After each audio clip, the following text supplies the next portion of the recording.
आज नेपाल सरकार मन्त्री परिषदको 2083 भदौ 3 गते बसेका बैठकको प्रमुख निर्णयहरू पढेर सुनाउँछु।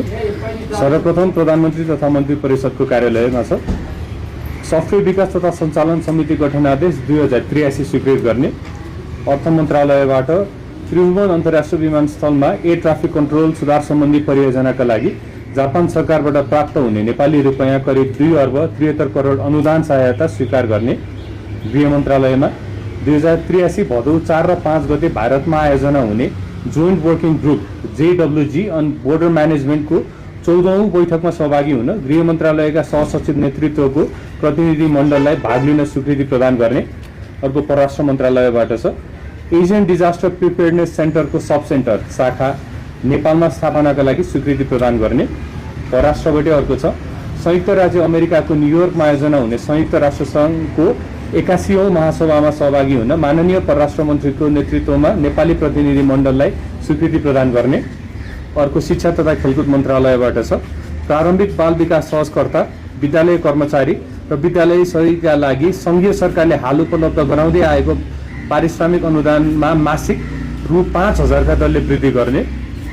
अर्को माध्यमिक तह कक्षा 9 देखि 10 र आधारभूत तह कक्षा 8 देखि 6 देखि 8 मा शिक्षण सहयोग अनुदान कोटामा कार्यरत शिक्षकहरूको तलब क्रमशः माध्यमिक तृतीय श्रेणी र निम्न माध्यमिक तृतीय श्रेणीको तलब बराबर कायम गर्ने।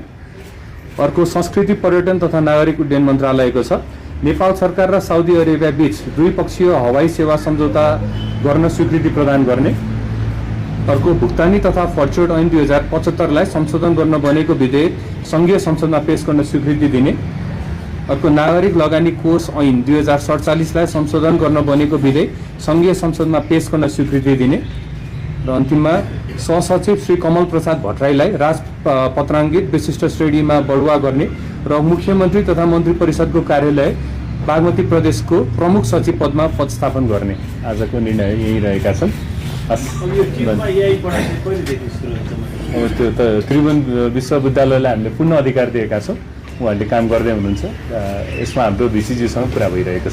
जस्तो मन्त्रीज्यू अहिले यो ग्यासको अभावको विषय अघिल्लो महिना सबैभन्दा बढी परिमाणमा चाहिँ आएको रहेछ, तर पनि ग्यासको बजारमा अभाव छ, नागरिकहरूले दुःख पाइरहेछन्। किन के कारणले भएको हो? यसमा अब सम्बन्धित मन्त्रालय वाणिज्य मन्त्रालयमा उहाँले काम गरिराख्नु भएको छ। विभिन्न ठाउँमा चाहिँ ग्यास वितरणको काम पनि भइरहेको छ। सिलिन्डरको कति ठाउँमा चाहिने भन्दा बढी ग्यास राखेको हुनाले पनि कति ठाउँमा अभाव भइरहेको छ। तर यसमा मन्त्रालय चाहिँ संवेदनशील भएर यसमा काम गरिरहेको छ।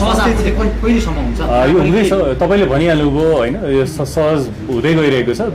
बिस्तारै पूर्ण रूपमा सहज हुँदै नै जान्छ। स्वास्थ्य क्षेत्रमा आइतबार खुलाउने विषयलाई चाहिँ कसरी लिइरहनु भएको छ? अस्ति नै भन्नुभएको थियो अब खुल्ने कि नखुल्ने के छ? ओपिडी त खुलिसक्यो त। होइन आइतबार अहिले खुल्दैन। आइतबार त अहिले खुलेको छैन। त्यो त अब समय आएपछि उहाँले गरिहाल्नुहुन्छ है। हस् धन्यवाद।